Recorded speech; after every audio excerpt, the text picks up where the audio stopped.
Con el dinero del seguro de vida de mi difunto esposo, adquirí una propiedad rural para encontrar tranquilidad. Mi hijo Alejandro me telefoneó y me dijo: necesitas quedarte en el cobertizo por algunos días. Voy a traer a mi esposa con sus familiares y conocidos. Si nos haces pasar vergüenza, te interna en una residencia geriátrica. Guardé silencio, pero cuando llegaron se toparon con algo inesperado. Me da mucha alegría que estés aquí conmigo. Acompáñame en esta historia hasta el final y déjame saber desde qué lugar me estás escuchando. Así sabré qué tan lejos ha viajado mi relato. Me llamo Carmen, tengo 60 años y jamás imaginé que la más dolorosa traición de mi existencia vendría de mi propio descendiente. Todo empezó 3 meses después de sepultar a Eduardo, mi compañero de vida durante 35 años. Aún percibía el vacío que había dejado en nuestra alcoba, en la cocina donde solíamos tomar el desayuno cada amanecer, en todos los espacios de la vivienda que habíamos edificado con tanto cariño. La póliza de vida que Eduardo había mantenido en secreto resultó ser una sorpresa: $500,000, una cantidad que nunca habíamos poseído. Suficiente dinero para transformar mi existencia por completo.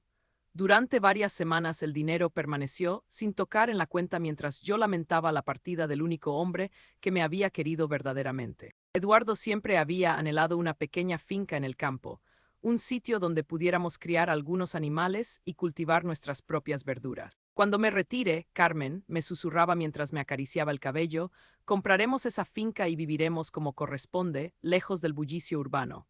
Pero Eduardo falleció antes de jubilarse, antes de realizar ese sueño. Fue entonces cuando resolví hacerlo por él, por nosotros, por todos los años que habíamos planeado esa existencia apacible en el campo. La finca que descubrí estaba a 2 horas de la ciudad, rodeada de montañas verdosas y con un pequeño riachuelo que cruzaba la propiedad. La residencia principal era sencilla pero resistente, con 3 habitaciones, una cocina espaciosa con vista al patio y un portal donde podía imaginarme sentada cada crepúsculo. Había corrales para equinos, aunque yo desconocía cómo cuidarlos, y tierra suficiente para sembrar lo que deseara. El costo era de $350,000, dejándome con $150,000 para las reformas y gastos iniciales. Firmé los documentos un martes por la mañana, temblando de emoción. Era la primera decisión importante que tomaba sin Eduardo, pero sabía que él estaría orgulloso. Esa misma tarde no pude contener la felicidad y llamé a Alejandro, mi único hijo. «Mamá», su voz sonó sorprendida. Alejandro tenía 38 años y laboraba como administrador en una compañía de seguros. Vivía en la ciudad con su esposa Daniela desde hacía 5 años. «Todo está bien, Alejandro. Hijo, tengo noticias maravillosas», le dije, sintiendo que mi corazón se aceleraba de pura felicidad. «Compré una finca hermosa en el campo, tal como tu papá y yo siempre soñamos». El silencio al otro lado de la línea duró tanto que pensé que se había cortado la comunicación. «¿Compraste qué?», su tono había cambiado completamente. «Una finca, Alejandro, es perfecta. Tiene todo lo que necesito y sobra espacio para cuando vengas a visitarme con Daniela. Podrían quedarse los fines de semana, traer a los niños cuando los tengan». «Mamá, te has vuelto loca», su voz se volvió áspera, cruel. «¿Con qué dinero compraste una finca? No me digas que gastaste el seguro de papá en esa tontería». Me quedé sin palabras. Tontería. Así llamaba al sueño que su padre y yo habíamos compartido durante décadas. «Alejandro, pensé que te alegrarías. Es un lugar hermoso y hay espacio suficiente para toda la familia». «Mamá, escúchame bien», me interrumpió y pude escuchar a Daniela hablando de fondo, aunque no distinguía las palabras. «Tengo planes para el próximo fin de semana. Daniela quiere llevar a sus padres y algunos amigos a conocer la finca». Mi corazón se llenó de esperanza. Tal vez había reaccionado mal al principio, pero ahora quería visitarme. «Qué maravilloso, hijo. Prepararé las habitaciones de invitados y cocinaré algo especial. Hace tanto que no veo a Daniela». «No, mamá, escúchame bien porque no lo voy a repetir». Su voz se volvió fría, calculadora. «Vas a preparar un espacio en el cobertizo para ti, ¿entiendes? Daniela no quiere que sus padres piensen que no podemos permitirnos un lugar decente para las vacaciones. Si los avergüenzas de cualquier manera, si haces algún comentario fuera de lugar o actúas como la vieja patética que te has vuelto, te meto en un asilo tan rápido que no vas a saber ni cómo llegaste ahí». Las palabras me golpearon como puñetazos físicos. Sentí que me faltaba el aire, que las paredes de mi nueva cocina se cerraban sobre mí. Mi propio hijo me estaba pidiendo que durmiera en un cobertizo como si fuera un animal. «Alejandro», susurré, mi voz quebrándose, «¿por qué me hablas así? Soy tu madre». «Eres una carga, mamá, siempre lo has sido desde que papá murió». Daniela y yo teníamos planes para ese dinero del seguro. Planes reales, no fantasías de finca como una niña de 5 años, pero ese dinero era de papá y yo soy su hijo. Tenía más derecho que tú a decidir qué hacer con él. Pude escuchar que Daniela se reía de fondo. Nos vemos el viernes por la noche, ten listo el cobertizo y no nos hagas quedar mal. Colgó sin despedirse. Me quedé ahí parada, sosteniendo el teléfono contra mi oído, escuchando el tono de línea muerta mientras las lágrimas comenzaron a caer por mis mejillas. En mi nueva cocina, rodeada de cajas por desempacar y sueños por construir, me sentí más sola que nunca. Pero en medio de esa tristeza abrumadora, algo más comenzó a despertar. Algo que había estado dormido durante años de ser la esposa perfecta, la madre perfecta, la mujer que siempre cedía y perdonaba. Una chispa de algo que Eduardo había visto en mí cuando éramos jóvenes, pero que yo había enterrado bajo capas de domesticidad y sacrificio. Alejandro había cometido un error muy grande, porque si quería jugar sucio, estaba a punto de descubrir que su madre sabía jugar ese juego mucho mejor de lo que él jamás había imaginado. Los 3 días siguientes a esa llamada fueron los más extraños de mi vida. Por fuera seguía siendo la misma Carmen de siempre. Desempacaba cajas, organizaba la casa, trataba de adaptarme a la vida en la finca. Pero por dentro algo había cambiado para siempre. Esa noche, después de la llamada de Alejandro, no pude dormir. Me quedé despierta hasta el amanecer, sentada en el portal, mirando las estrellas y pensando en las palabras de mi hijo. Una carga vieja patética, te meto en un asilo. Cada frase era como una herida abierta que no paraba de sangrar, pero cuando salió el sol, algo más había nacido junto con el nuevo día. Una determinación fría que no había sentido en décadas. El miércoles por la mañana, mientras limpiaba el cobertizo para convertirlo en mi habitación temporal, encontré una caja vieja que los antiguos dueños habían dejado. Dentro había algunos papeles sin importancia y un teléfono fijo antiguo que aún funcionaba. Lo conecté en el cobertizo pensando que tal vez lo necesitaría. Fue ese mismo día cuando escuché la primera conversación. Estaba organizando algunas mantas viejas cuando el teléfono de la casa principal sonó. Había una extensión en el cobertizo y por pura casualidad levanté el auricular al mismo tiempo que alguien contestaba en la casa. Era Alejandro. Daniela, soy yo, dijo mi hijo, y algo en su tono me hizo quedarme muy quieta, sin colgar. ¿Ya hablaste con la vieja? La voz de mi nuera sonaba despectiva, aburrida. Sí, le dije que durmiera en el cobertizo. Se puso a llorar como siempre, pero va a obedecer. Daniela se rió. Perfecto, mis padres van a quedar impresionados con la casa. ¿Cuánto dijiste que valía? Le dije que costó 500,000, no 350. Quiero que piensen que tenemos más dinero del que realmente tenemos. Inteligente. Y después del fin de semana, cuando empezamos con el plan. Mi sangre se heló. ¿Qué plan? Dale un mes más, respondió Alejandro. Déjala que se acostumbre, que se sienta segura. Después comenzamos con la presión psicológica. Tú conoces a esos doctores que declaran a la gente mentalmente incapaz, ¿verdad? Mi primo es psiquiatra. Por $5,000 firma cualquier papel que necesitemos. Perfecto, una vez que la declaremos incompetente, yo como único hijo tendré poder legal sobre todas sus propiedades. Venderemos esta finca y nos quedaremos con todo el dinero. ¿Y qué hacemos con ella? La metemos en el asilo más barato que encontremos. Con suerte, no dura mucho tiempo ahí. Las viejas se mueren rápido cuando las sacan de su ambiente. Daniela volvió a reírse, un sonido cruel que me atravesó como un cuchillo. Eres diabólico, Alejandro, me gusta. Aprendí del mejor. Mi padre era demasiado blando con ella. Yo no voy a cometer el mismo error. ¿Crees que sospecha algo? Mi mamá es demasiado tonta y sentimental. Todavía piensa que soy su niñito perfecto. Podría robarle hasta la dentadura postiza y ella encontraría la manera de justificarme. Colgaron y yo me quedé sentada en el suelo del cobertizo, sosteniendo el teléfono con manos temblorosas. Mi propio hijo, mi único hijo, el bebé que había cargado durante 9 meses, al que había desvelado cuando tenía fiebre, al que había defendido de todos los maestros y directores que se quejaban de su comportamiento. Ese mismo niño ahora planificaba robarme todo lo que tenía y encerrarme en un asilo para que me muriera sola. Pero había algo más que me perturbaba. Alejandro había mencionado que había aprendido del mejor.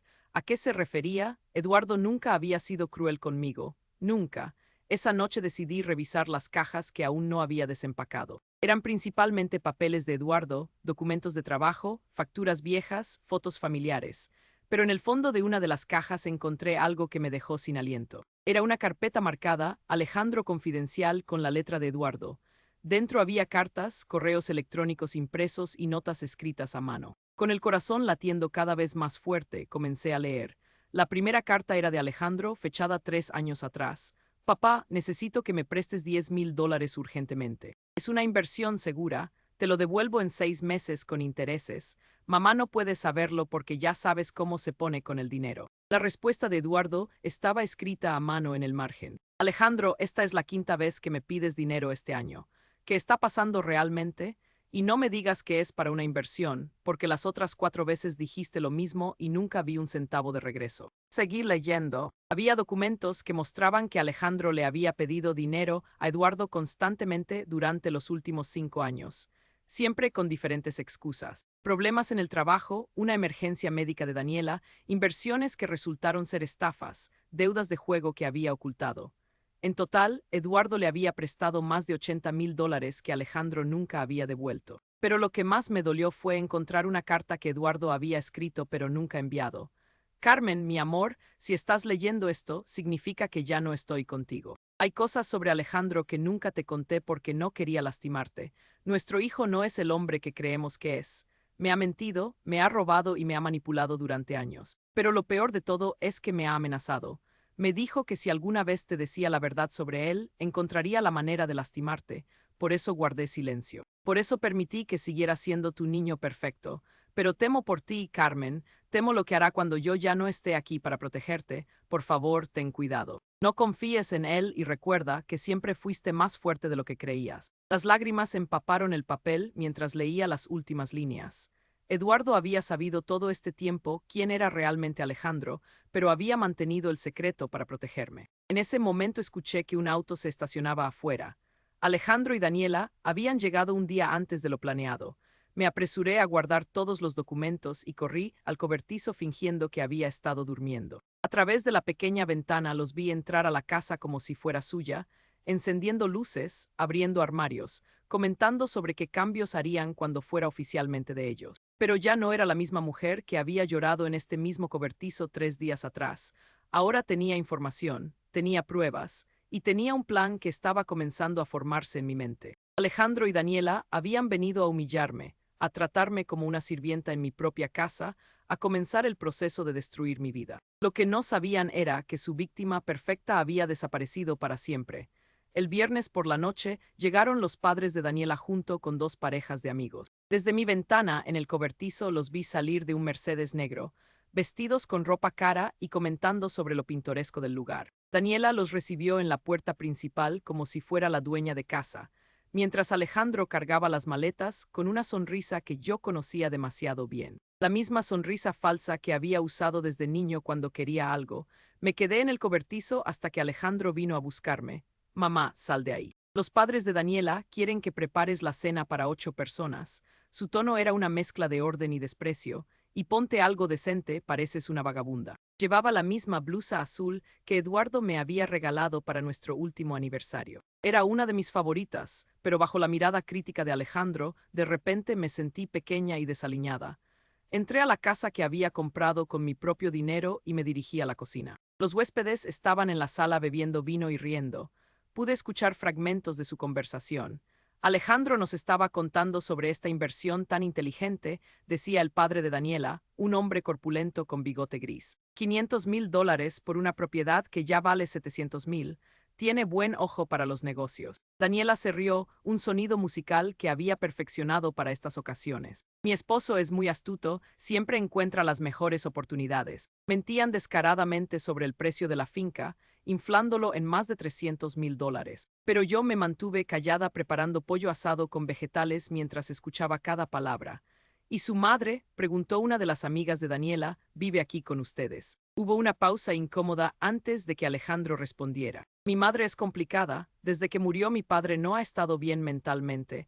La estamos cuidando, pero es difícil. Pobrecita, murmuró otra voz. Debe ser muy duro para ustedes. Lo es, suspiró Daniela con falsa tristeza. Pero Alejandro es tan paciente con ella, yo no sé si tendría su fortaleza. Me quedé inmóvil junto al horno, sintiendo que el calor de la cocina no era nada comparado con la furia que crecía en mi pecho. Me estaban pintando como una anciana senil que dependía de su bondad, como si ellos fueran los mártires y yo la carga. Cuando terminé de preparar la cena, Alejandro vino a inspeccionar mi trabajo. Probó la salsa y frunció el ceño, Está muy salada, hazla de nuevo. Alejandro, la salsa está perfecta. La he hecho así durante 30 años y a tu padre le encantaba. Mi padre ya no está aquí y a nuestros invitados no les va a gustar. Hazla de nuevo y no me contradigas delante de ellos. Iba a protestar cuando Daniela apareció en la cocina. Llevaba un vestido negro elegante y joyas que costaban más que mi auto. Me miró de arriba a abajo con desdén apenas disimulado. ¿Está lista la cena? Nuestros invitados están esperando. Casi murmuré comenzando a hacer una nueva salsa. Bien. Y Alejandro me dijo que tienes problemas para recordar cosas últimamente.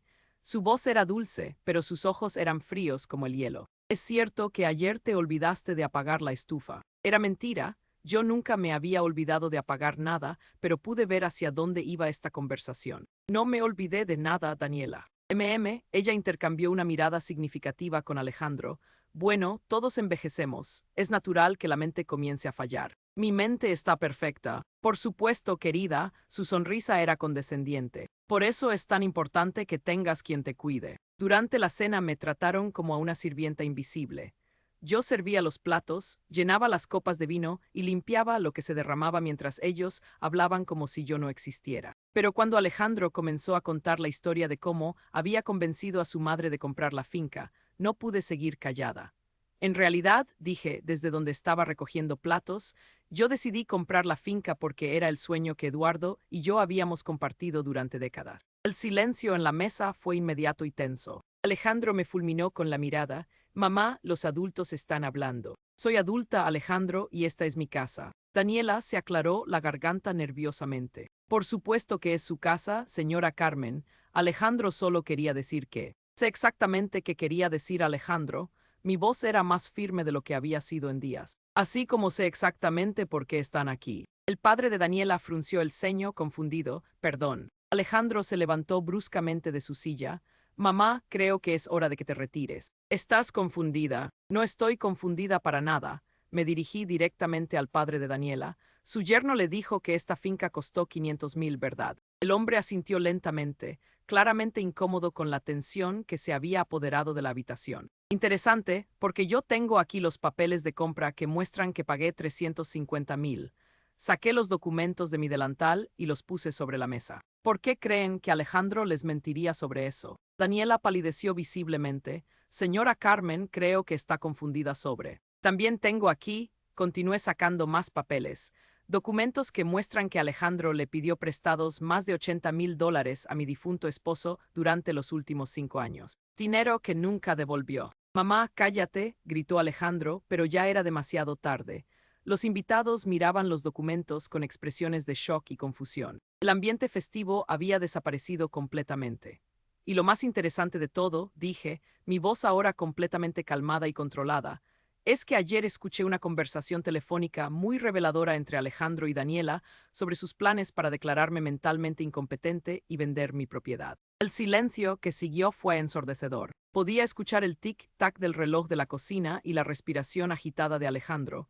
Daniela intentó una última jugada desesperada. Esto es exactamente lo que queríamos evitar. Como pueden ver, está teniendo uno de sus episodios. Alejandro, tal vez deberíamos llamar al doctor. Episodios, me reí, un sonido que no había escuchado salir de mi garganta en años. Van a seguir mintiendo, incluso ahora.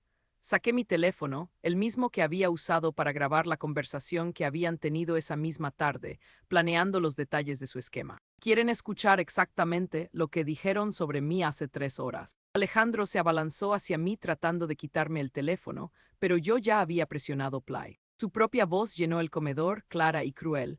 La vieja está completamente bajo control. Para el lunes ya tendré los papeles del psiquiatra. En 2 semanas, esta finca será nuestra. Los padres de Daniela se pusieron de pie simultáneamente, sus rostros mostrando una mezcla de horror y disgusto. Las otras parejas intercambiaron miradas incómodas y comenzaron a murmurar entre ellos. Alejandro, dijo el padre de Daniela con voz tensa, creo que necesitamos una explicación. Pero Alejandro ya no podía mantener su máscara de hijo devoto. Su rostro se había transformado en algo que reconocí de su infancia.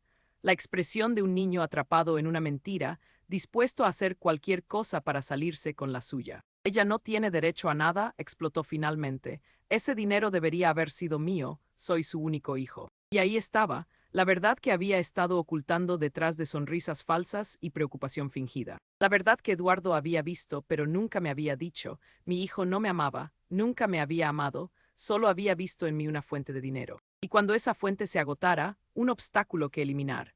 El comedor se había convertido en un campo de batalla silencioso. Los invitados permanecían inmóviles como estatuas, testigos de una tragedia familiar que se desarrollaba ante sus ojos. Alejandro respiraba agitadamente, sus puños cerrados a los costados, mientras Daniela trataba desesperadamente de encontrar una salida a la situación. Alejandro, murmuró el padre de Daniela, su voz cargada de decepción. ¿Qué significa todo esto? Mi hijo se pasó las manos por el cabello, una costumbre nerviosa que tenía desde niño. Por un momento pensé que tal vez se disculparía, que encontraría algún vestigio de la conciencia que yo había tratado de inculcarle durante años. Pero cuando levantó la vista, sus ojos brillaban con una rabia que me heló la sangre. Significa que mi madre es una vieja manipuladora que está tratando de arruinar mi vida. Escupió las palabras como veneno. Todo esto es mentira. Ella grabó esa conversación fuera de contexto. Fuera de contexto, no pude evitar reírme, un sonido áspero que resonó en la habitación. Alejandro, explícame en qué contexto es aceptable planear robarle todo a tu madre y encerrarla en un asilo. Daniela se levantó abruptamente, su silla raspando contra el suelo de madera. Esto es ridículo, Alejandro, vámonos, no tenemos por qué tolerar estas acusaciones. Siéntate, Daniela. La voz vino del padre de Daniela, pero no era una sugerencia, era una orden. El hombre había sido juez durante 30 años antes de jubilarse y su tono judicial había aparecido automáticamente. Quiero escuchar el resto de esta grabación. Papá, no tienes que, comenzó Daniela, pero él la silenció con una mirada. Aumenté el volumen del teléfono. La voz de Daniela se escuchó clara como el cristal. Mi primo puede firmar los papeles de incapacidad mental por $5,000. Conoce jueces que nos ayudarán. El rostro del padre de Daniela se endureció como granito.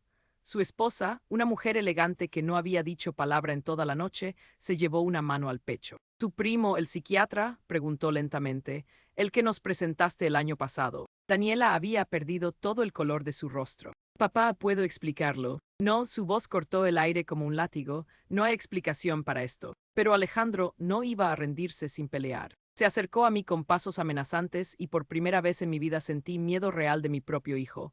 ¿Sabes qué, mamá? Tienes razón. Sí, planifiqué todo esto. ¿Y sabes por qué? Su voz se volvió más alta, más aguda. Porque te lo mereces. Porque toda mi vida has sido una carga. Papá y yo teníamos que mentirte constantemente para proteger tus sentimientos. Teníamos que pretender que eras importante cuando en realidad eras solo, nada. Cada palabra era una bofetada, pero extrañamente ya no me dolían. Es difícil explicar lo que se siente cuando finalmente ves a alguien tal como realmente es. El Alejandro que había amado, el hijo por el que había sacrificado tanto, nunca había existido. Era solo una ilusión que yo había creado para llenar el vacío en mi corazón. ¿Papá sabía?, pregunté suavemente. Por supuesto que sabía. Él fue quien me enseñó a manejarte. Dale lo que quiere escuchar, Alejandro. Es más fácil que lidiar con sus dramas. ¿Crees que a él realmente le importabas? Te soportaba porque era demasiado cobarde para dejarte. Esa mentira sí me dolió porque sabía que era exactamente eso. Una mentira diseñada para lastimar. Eduardo me había amado de verdad. Las cartas que había encontrado lo demostraban. Había guardado silencio sobre Alejandro para protegerme, no porque no me amara. Papá te amaba, Alejandro, dije con tristeza. Por eso nunca me contó lo que realmente eras, porque sabía que me destrozaría. Papá era un idiota sentimental, gritó Alejandro. Y tú eres peor. Fue entonces cuando uno de los amigos de Daniela se levantó. Era un hombre mayor, distinguido, que había estado escuchando todo en silencio. Disculpe, dijo dirigiéndose a mí, pero mencionó usted que tiene grabaciones de esta conspiración. Sentí, aún mirando a Alejandro, quien ahora se paseaba por la habitación como un animal enjaulado. Y documentos que prueban los préstamos no devueltos, todos firmados por Alejandro, confirmé. El hombre asintió pensativamente. Soy abogado especializado en derecho familiar. Lo que acaba de describir constituye varios delitos: conspiración para cometer fraude, intento de extorsión y posiblemente otros cargos. Alejandro se detuvo en seco. ¿Qué está diciendo? Estoy diciendo que su madre tiene suficientes pruebas para presentar cargos criminales contra usted y su esposa. Daniela se desplomó en su silla, finalmente comprendiendo la magnitud de lo que habían hecho. Alejandro, dijiste que esto no era arriesgado, dijiste que era inofensivo. Cállate, le gritó Alejandro, pero ya era demasiado tarde. Los padres de Daniela se miraron entre sí y pude ver el momento exacto en que tomaron su decisión. La madre de Daniela habló por primera vez en toda la noche. Daniela, recoge tus cosas. Nos vamos ahora. Mamá, por favor. He dicho ahora, su voz no admitía discusión. Y cuando lleguemos a casa, vas a explicarme cómo criamos a una hija capaz de algo así. Los otros invitados también comenzaron a levantarse, claramente incómodos y ansiosos por escapar de la situación. En cuestión de minutos la casa se había vaciado, excepto por Alejandro, Daniela y yo. Alejandro se acercó a mí una última vez y vi en sus ojos algo que me aterrorizó más que su ira. Una frialdad absoluta, como si hubiera decidido que yo ya no existía para él. Esto no ha terminado, dijo en voz baja. Encontraré la manera de quitarte todo. Te lo prometo. No, Alejandro, mi voz era más firme de lo que había sido en años. Esto sí ha terminado completamente. Saqué otro conjunto de papeles de mi delantal, documentos que había preparado después de encontrar las cartas de Eduardo. Estos son documentos que transfieren la propiedad de esta finca a un fideicomiso irrevocable. Tú no eres el beneficiario. De hecho, hay una cláusula específica que te excluye de cualquier herencia en caso de que intentes declararme incompetente o manipularme de cualquier manera. Alejandro arrebató los papeles de mis manos, leyendo frenéticamente. Su rostro pasó del shock a la comprensión y a la furia absoluta. No puedes hacer esto, soy tu hijo. No, dije con una calma que me sorprendió a mí misma. Un hijo no trata de destruir a su madre. Un hijo no planea robarle todo lo que tiene. Un hijo no amenaza con encerrarla en un asilo para que muera sola. Daniela había estado leyendo por encima del hombro de Alejandro. ¿Qué significa esto exactamente? Significa, respondí, que cuando yo muera, esta propiedad y todo mi dinero restante irá a una organización benéfica que ayuda a ancianos víctimas de abuso familiar. Alejandro no recibirá ni un centavo. Eres una perra vengativa. Alejandro arrojó los papeles al suelo. Siempre supiste que no eras una buena madre. Sus palabras rebotaron en mí sin causar daño. Era como si hubiera desarrollado una armadura invisible contra su crueldad. Tienes razón en algo, Alejandro. No fui una buena madre, porque una buena madre habría puesto límites. Una buena madre no habría permitido que te convirtieras en esto. Se dirigieron hacia la puerta, Alejandro masculando amenazas y maldiciones, Daniela llorando y tratando de razonar con él. Pero antes de salir, Alejandro se volvió una última vez. Esto no es amor, dijo con una sonrisa cruel, esto es odio puro. No, Alejandro, respondí suavemente. Esto es amor propio. Después de que se fueran, me quedé sola en mi cocina, rodeada de platos sucios y copas de vino a medio terminar. Pero por primera vez en meses, tal vez en años, me sentí completamente en paz. Había perdido un hijo, pero había encontrado algo mucho más valioso, mi propia dignidad. Y esta vez nadie me la iba a quitar. Los días siguientes a esa confrontación fueron los más extraños de mi vida. Era como si hubiera despertado de un sueño de décadas, un sueño en el que había vivido para otros mientras me perdía a mí misma. Por primera vez en 60 años no tenía que preocuparme por las expectativas de nadie más que las mías. El lunes por la mañana, mientras tomaba café en mi porche y observaba el amanecer sobre las colinas, escuché que un auto se acercaba por el sendero de grava. Mi primer instinto fue de pánico. Alejandro había regresado, había venido a cumplir sus amenazas, pero cuando reconocí el auto azul, mi corazón se calmó. Era el abogado que había estado en la cena, el amigo de Daniela que había presenciado toda la confrontación. Señora Carmen, dijo mientras se bajaba del auto. Espero no molestarla tan temprano. Para nada, respondí invitándolo a sentarse en el porche. ¿Le apetece un café? Me encantaría. Se sentó en una de las sillas de mimbre que Eduardo había comprado años atrás. Vine porque no he podido dejar de pensar en lo que pasó el viernes por la noche. Le serví café en una taza de porcelana que había pertenecido a mi madre. Conoce a Alejandro desde hace mucho tiempo. No personalmente, lo conocí a través de Daniela hace unos 2 años. Siempre me pareció encantador, supongo, pero nunca había visto esa faceta de él. Nos quedamos en silencio por un momento, observando cómo las primeras abejas del día visitaban las flores de mi jardín. Señora Carmen, vine a ofrecerle mis servicios profesionales sin costo. Lo miré con sorpresa. ¿Por qué haría eso? Porque tengo una madre de 75 años, dijo suavemente. Y porque lo que vi el viernes me recordó lo vulnerable que pueden ser las personas mayores cuando su propia familia se vuelve contra ellas. No soy vulnerable, respondí automáticamente. Pero él sonrió. No, definitivamente no lo es. De hecho, creo que es una de las mujeres más fuertes que he conocido. Pero eso no significa que no necesite protección legal. Me explicó que Alejandro y Daniela probablemente no se darían por vencidos, que intentarían encontrar otras maneras de invalidar el fideicomiso, tal vez alegando que yo había sido manipulada por alguien más para firmarlo. Y pueden hacer eso, pueden intentarlo, pero tengo una idea mejor. Sus ojos brillaron con algo que parecía travesura. ¿Qué tal si nos adelantamos a sus movimientos? Esa misma tarde, el abogado, cuyo nombre era Ricardo, regresó con un equipo completo. Un psicólogo forense que podía certificar mi competencia mental, un contador que revisaría todas mis finanzas para demostrar que no había sido coercionada, y una trabajadora social especializada en abuso de ancianos. Esto es excesivo, protesté mientras veía cómo instalaban una cámara en mi sala. Señora Carmen, dijo Ricardo pacientemente, su hijo la amenazó directamente. Dijo que encontraría una manera de quitarle todo, tenemos que estar preparados. Tenía razón, por supuesto, esa misma noche Alejandro llamó. Mamá, su voz era diferente ahora, controlada, como si hubiera estado practicando lo que iba a decir. He estado pensando en lo que pasó. Creo que ambos dijimos cosas que no sentíamos realmente. Yo sentí cada palabra que dije, Alejandro. Mamá, sé que estás enojada, pero somos familia. Podemos arreglar esto. ¿Arreglar qué exactamente? ¿El hecho de que planeaste robarme o el hecho de que querías encerrarme en un asilo para que muriera sola? Hubo una pausa larga. Cuando volvió a hablar, su voz había perdido toda pretensión de arrepentimiento. Tienes 72 horas para revertir esa transferencia al fideicomiso. Zoqued, o vas a descubrir lo que realmente puedo hacer cuando me propongo algo. Colgó antes de que pudiera responder. Ricardo tenía razón. Alejandro no se iba a dar por vencido. Al día siguiente comenzaron los ataques. Primero fueron llamadas telefónicas a todas horas, Alejandro alternando entre súplicas lacrimógenas y amenazas directas. Después vinieron las visitas inesperadas. Se presentaba en la puerta a diferentes horas, a veces solo, a veces con Daniela, siempre exigiendo que habláramos. Mamá, abre la puerta. Sé que estás ahí. Mamá, esto es ridículo, soy tu hijo. Mamá, si no abres esta puerta, voy a llamar a los servicios sociales y les voy a decir que estás abandonada aquí. Pero yo no habría. Ricardo me había aconsejado que no tuviera contacto directo con ellos, y cada visita estaba siendo grabada por las cámaras de seguridad que había instalado. El miércoles, Alejandro escaló sus tácticas.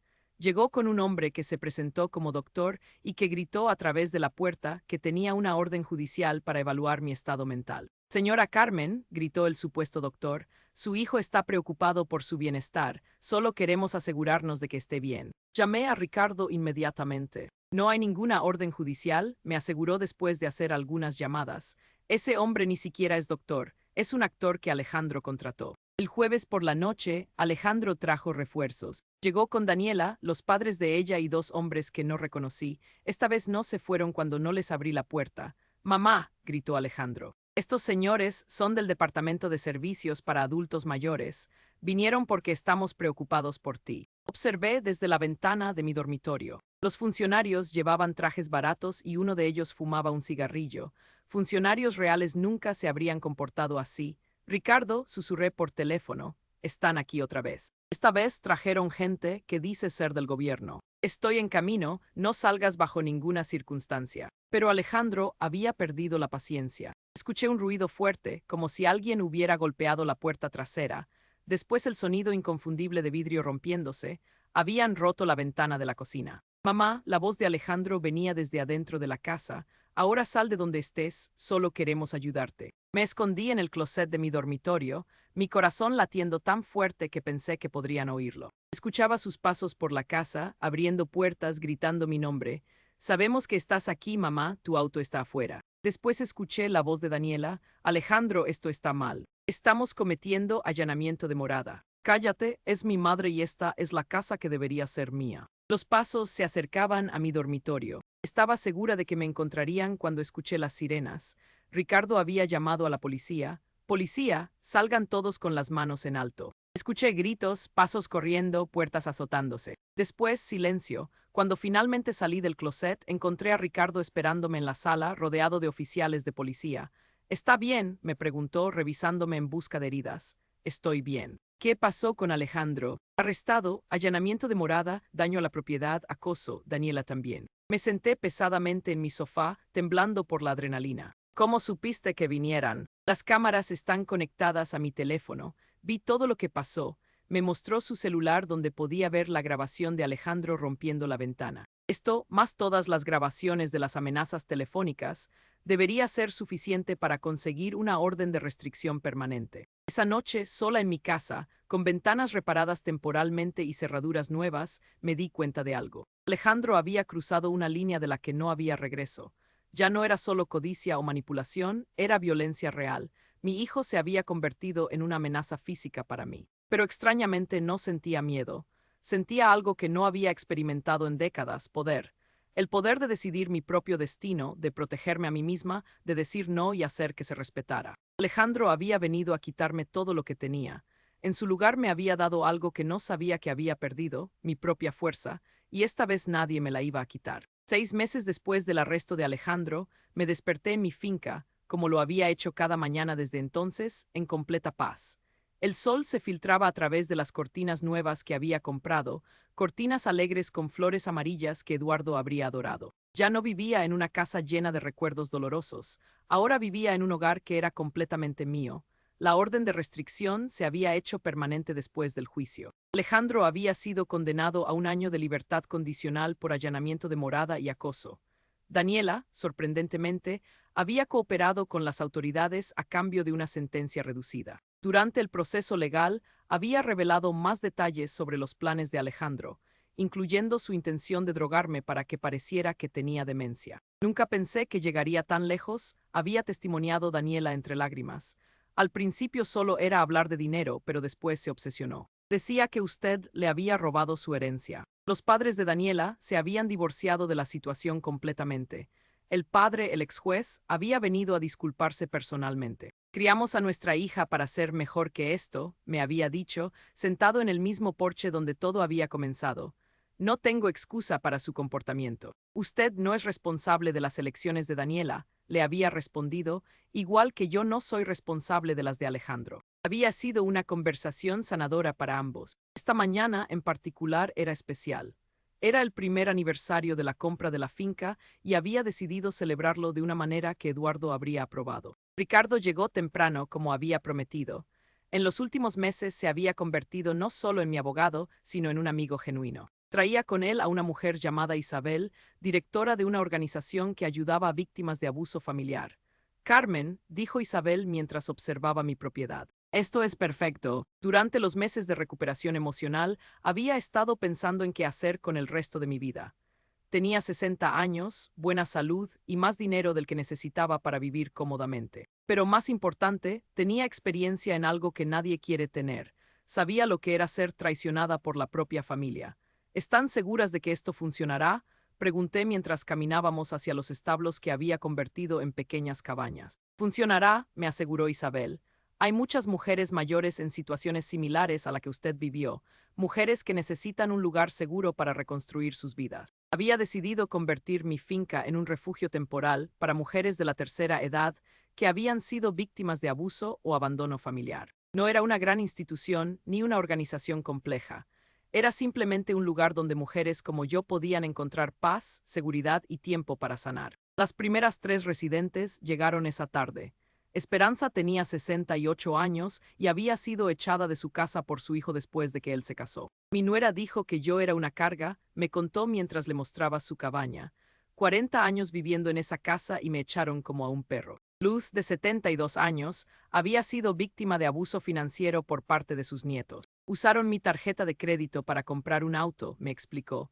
Cuando los confronté, me dijeron que era senil y que no recordaba haberles dado permiso. Ana, la más joven del grupo a los 59 años, había escapado de una situación donde su hija la había estado drogando para controlar su comportamiento. Creí que me estaba volviendo loca, sollozó, hasta que mi vecina me dijo que había visto a mi hija poniendo algo en mi comida. Escuchando sus historias, me di cuenta de que Alejandro no era un caso aislado. El abuso a ancianos por parte de familiares era más común de lo que había imaginado, pero también me di cuenta de algo más importante: ninguna de nosotras tenía que aceptarlo. Este es un lugar donde pueden tomar el tiempo que necesiten, les dije durante nuestra primera cena juntas. No hay prisa, no hay presión, solo sanación. Ricardo había estructurado todo legalmente para que el refugio fuera autosuficiente. El fideicomiso que había establecido proporcionaba fondos para el mantenimiento de la propiedad y un pequeño estipendio para cada residente. No era caridad, era justicia. Los primeros meses fueron desafiantes. Esperanza sufría de ataques de pánico. Luz había desarrollado una desconfianza profunda hacia todos los bancos y documentos legales. Ana tenía pesadillas constantes. Pero lentamente, con paciencia y apoyo mutuo, comenzamos a sanar juntas. Esperanza descubrió que tenía talento para la jardinería y convirtió un terreno baldío en un huerto próspero. Luz, quien había sido contadora antes de jubilarse, se encargó de las finanzas del refugio con una meticulosidad que me impresionó. Ana, que había sido maestra, comenzó a enseñar clases de alfabetización en el pueblo cercano. Cada una encontró su propósito nuevamente. Yo también encontré el mío. Una tarde de otoño, mientras estaba sentada en mi porche observando a Esperanza trabajar en el jardín, mi teléfono sonó. Era un número que no reconocía. Señora Carmen, la voz era de una mujer joven nerviosa. Mi nombre es Patricia, soy trabajadora social del Hospital General. Tenemos aquí a una señora de 75 años que fue golpeada por su nieto.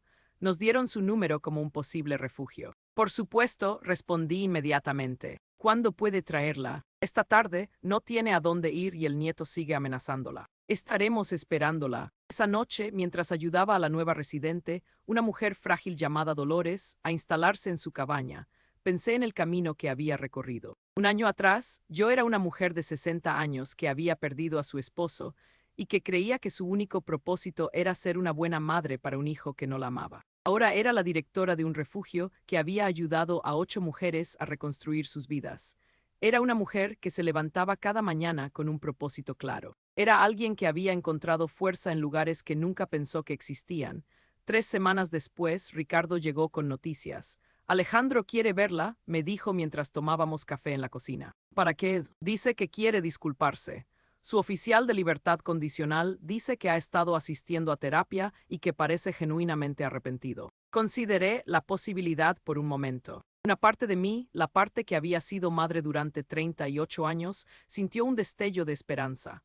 Tal vez Alejandro había cambiado realmente, tal vez había aprendido de sus errores. Pero después pensé en Esperanza, en Luz, en Ana, en Dolores y en todas las otras mujeres que habían pasado por mi refugio con historias similares. Pensé en las excusas que habían escuchado, en las promesas vacías de cambio, en las segundas oportunidades que se habían convertido en nuevas oportunidades para el abuso. No os dije finalmente, no quiero verlo. ¿Estás segura, tal vez? Ricardo, lo interrumpí suavemente.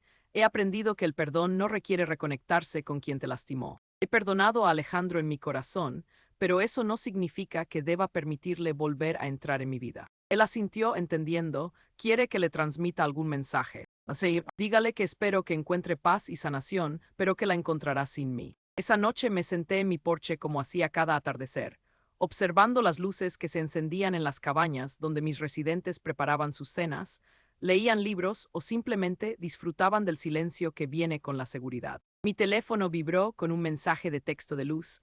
Gracias por darnos un hogar donde podemos ser nosotras mismas otra vez. Sonreí guardando el teléfono en mi bolsillo. Eduardo había soñado con una finca donde pudiéramos vivir en paz. Yo había creado algo mejor, un lugar donde mujeres que habían perdido su paz podían encontrarla nuevamente. Alejandro había intentado quitarme todo. Mi dinero, mi casa, mi dignidad, mi libertad. En su lugar me había dado el regalo más valioso que podía imaginar. La oportunidad de descubrir quién era realmente cuando nadie más tenía poder sobre mí. Había perdido un hijo, pero había encontrado una familia. Una familia elegida, una familia basada en el respeto mutuo y el apoyo genuino. Una familia que había construido no con sangre, sino con amor real. Y por primera vez en 60 años, era completamente libre.